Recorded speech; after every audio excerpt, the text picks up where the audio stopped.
कांग्रेस नेता सुखजिंदर सिंह रंधावा का प्रधानमंत्री नरेंद्र मोदी को खत्म करने वाला बयान असल में कांग्रेस का काल बनेगा क्या? ये सवाल इसलिए क्योंकि जब जब मोदी को कोसने या उन पर विवादास्पद बयान देने की कोशिश भी हुई है, कांग्रेस का नुकसान हुआ है। कौन है सुखजिंदर सिंह रंधावा? क्यों उन्होंने मोदी को खत्म करने की बात कह डाली? इसके क्या क्या नतीजे हो सकते हैं? कांग्रेस को इससे नफा होगा या नुकसान? ये सब जानेंगे आज इस वीडियो में। नमस्कार, मैं हूं गौरव मिश्रा और आप देख रहे हैं न्यूज रूम पोस्ट। राजस्थान में इस साल चुनाव होने हैं। कांग्रेस में अंतर्कलह सत्ता बनने के बाद से जारी है। जैसे तैसे राजस्थान में कांग्रेस अपनी सत्ता को बनाए रखने में कामयाब तो हो रही है, लेकिन कभी गहलोत गुट तो कभी पायलट गुट का झगड़ा सामने आता रहा है। अमूमन इन लोगों के विवाद की ही खबरें सामने आती थीं, उनके बयान सामने आते थे, लेकिन इन सब के बीच अब राजस्थान कांग्रेस के प्रभारी ने विवादास्पद बयान दे डाला है। रंधावा का ये बयान राजस्थान कांग्रेस प्रदेश कमेटी की तरफ से आज अडानी के खिलाफ मोर्चा खोलने की जो तैयारी की गई, उस वक्त दिया गया। राजभवन का घेराव करते हुए कांग्रेसी नेताओं ने मोदी सरकार पर जमकर हमला बोला। इन नेताओं में प्रदेश कांग्रेस कमेटी के अध्यक्ष गोविंद सिंह डोटासरा थे, कांग्रेस प्रभारी सुखजिंदर सिंह रंधावा सहित और भी कई विधायक और कांग्रेसी कार्यकर्ता शामिल हुए थे। इसी दौरान सुखजिंदर सिंह रंधावा ने अडानी के मामले पर सीधे सीधे पीएम मोदी पर निशाना साधा। रंधावा ने कहा कि पीएम मोदी अडानी को ईस्ट इंडिया कंपनी बनाकर भारत में लेकर आए हैं, जिससे देश का सत्यानाश हो जाएगा और हम एक बार फिर गुलामी की ओर बढ़ रहे हैं। किसी टाइम अंग्रेज जब आए थे तो सबसे पहले east India company Punjab Hindustan में व्यापार करने के लिए आई थी। अडानी, ये मोदी ने अडानी जैसा आदमी ईस्ट इंडिया कंपनी बनाकर हिंदुस्तान में लेकर आया है। मैंने ये बात बताई है कि 200 साल उस ईस्ट इंडिया कंपनी ने पूरे हिंदुस्तान पर कब्जा कर लिया। अंग्रेजों का कब्जा हो गया, पूरा हिंदुस्तान कंगाल कर दिया। अब वही मोदी अडानी को ईस्ट इंडिया कंपनी बनाकर हिंदुस्तान में लेकर आया है और हिंदुस्तान का सत्यानाश करेगा।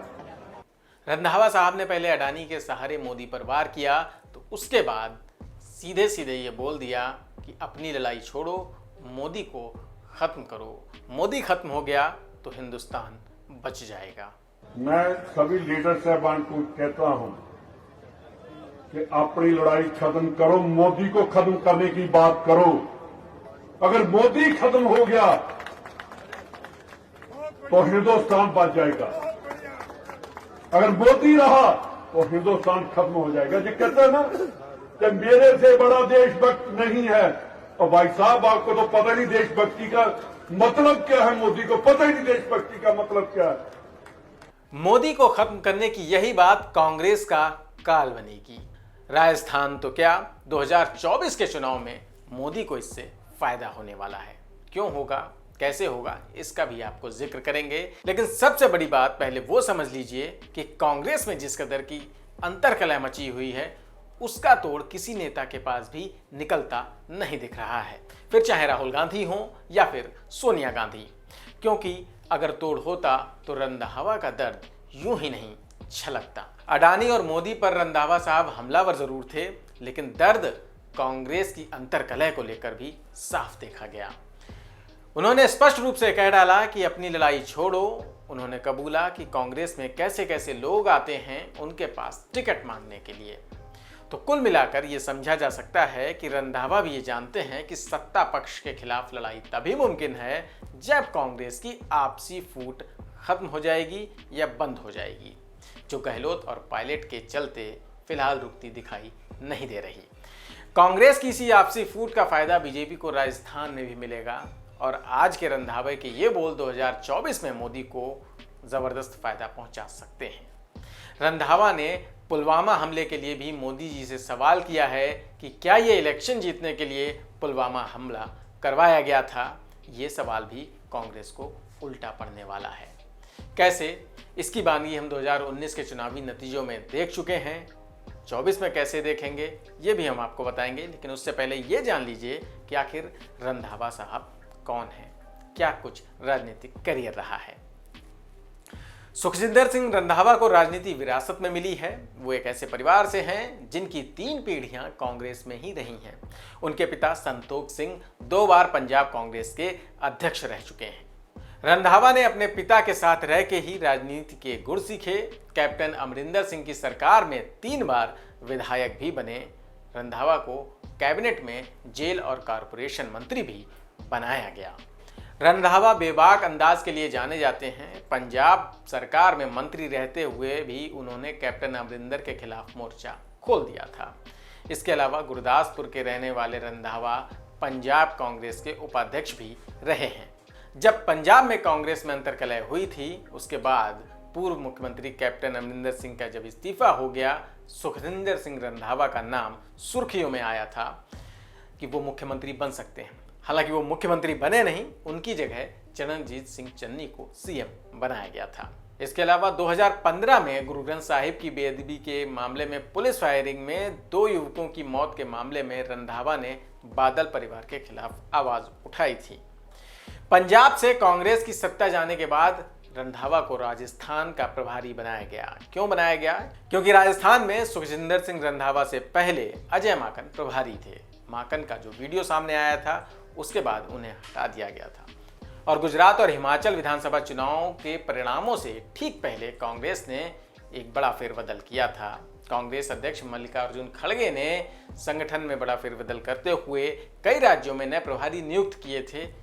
और इसी सिलसिले में कांग्रेस में नई नियुक्तियों के संबंध में महासचिव के सी वेणुगोपाल ने पत्र भी जारी किया था, जिसमें यह बताया गया था कि सुखजिंदर सिंह रंधावा को राजस्थान का नया इंचार्ज बनाया गया है। अब जब रंधावा राजस्थान कांग्रेस में स्थिति को देख रहे हैं, तो उन्हें कहीं ना कहीं यह एहसास हो चला है कि कांग्रेस की आपसी कलह खत्म नहीं हुई तो फायदा बीजेपी का होने वाला है। अब बात करते हैं कि रंधावा का ये बयान 2024 में बीजेपी को या प्रधानमंत्री नरेंद्र मोदी को कैसे फायदा पहुंचा सकता है। तो ये समझ लीजिए कि पिछली बार जब भी प्रधानमंत्री नरेंद्र मोदी पर हमला बोला गया है या डायरेक्ट उन पर कोई विवादित बयान दिया गया है, कांग्रेस नेताओं द्वारा दिया गया है, तो उसका फायदा पीएम मोदी को हुआ है या बीजेपी को हुआ है। 2007 चुनाव प्रचार के दौरान सोनिया गांधी ने पीएम मोदी को मौत का सौदागर कहा था। गुजरात की जनता ने इस अपमान का बदला लिया और कांग्रेस का विधानसभा में सूपड़ा साफ कर दिया। तब से लेकर आज भी कांग्रेस गुजरात में सपना देख रही है। मार्च 2012 में कांग्रेस प्रवक्ता और तत्कालीन केंद्रीय मंत्री मनीष तिवारी ने गुजरात के तत्कालीन मुख्यमंत्री नरेंद्र मोदी की तुलना दाऊद इब्राहिम से कर दी थी। 8 जून 2013 को तत्कालीन केंद्रीय मंत्री सलमान खुर्शीद ने गुजरात के तत्कालीन मुख्यमंत्री नरेंद्र मोदी की तुलना बंदर से कर दी थी। उन्होंने कहा था कि मोदी इस तरह भीड़ को खींचते हैं जैसे लोग बंदर के करतब देखने जाते हैं। वहीं 3 मार्च 2013 को कांग्रेस नेता और पूर्व केंद्रीय मंत्री मणिशंकर अय्यर ने नरेंद्र मोदी को सांप, बिच्छू और गंदा आदमी कहा था। अय्यर का पीएम मोदी को चाय वाला बयान भी कितना भारी पड़ा ये आप जानते ही हैं। 2014 में अय्यर का यही बयान कांग्रेस का सबसे ज्यादा नुकसान करके गया था। इसके अलावा 6 अक्टूबर 2016 को किसान यात्रा के दौरान कांग्रेस के तत्कालीन उपाध्यक्ष राहुल गांधी ने प्रधानमंत्री नरेंद्र मोदी का अपमान करते हुए उन्हें जवानों के खून का दलाल कह डाला था। प्रधानमंत्री के साथ साथ उन्होंने सेना का भी अपमान किया था, पुलवामा पर सवाल उठाए थे। 7 दिसंबर 2017 को पूर्व केंद्रीय मंत्री और कांग्रेस के वरिष्ठ नेता मणिशंकर अय्यर ने एक बार फिर प्रधानमंत्री नरेंद्र मोदी पर विवादित बयान दिया और उन्होंने कहा कि मुझको लगता है कि ये आदमी बहुत नीच किस्म का है। 20 सितंबर 2018 को तत्कालीन कांग्रेस अध्यक्ष राहुल गांधी ने कहा था कि चौकीदार चोर है। 2019 के चुनाव में राहुल गांधी के चौकीदार चोर कैंपेन का असर बिल्कुल उल्टा हुआ और नरेंद्र मोदी की सत्ता में वापसी हुई। एक तरफ मोदी हैं जो कह रहे हैं कि एक अकेला सब पर भारी। देश देख रहा है, देश देख रहा है, एक अकेला कितनों को भारी पड़ रहा है। मोदी के इस बयान को विपक्ष के नेता या कांग्रेस के नेता सत्य साबित कर रहे हैं। अब रंधावा ने पीएम मोदी पर धावा जरूर बोला है, लेकिन 2024 में ये धावा कांग्रेस को कितना नुकसान पहुंचाते हैं आने वाले वक्त में तय हो जाएगा। आपको क्या लगता है, क्या रंधावा के इस बयान से कांग्रेस का नफा होगा या कांग्रेस का ज्यादा नुकसान करके जाएगा? कमेंट सेक्शन में लिखकर जरूर बताइएगा। वीडियो पसंद आया हो तो लाइक और शेयर कर दें, चैनल को सब्सक्राइब कर लें। फिर मिलेंगे किसी नए मुद्दे, नई चर्चा के साथ। नमस्कार।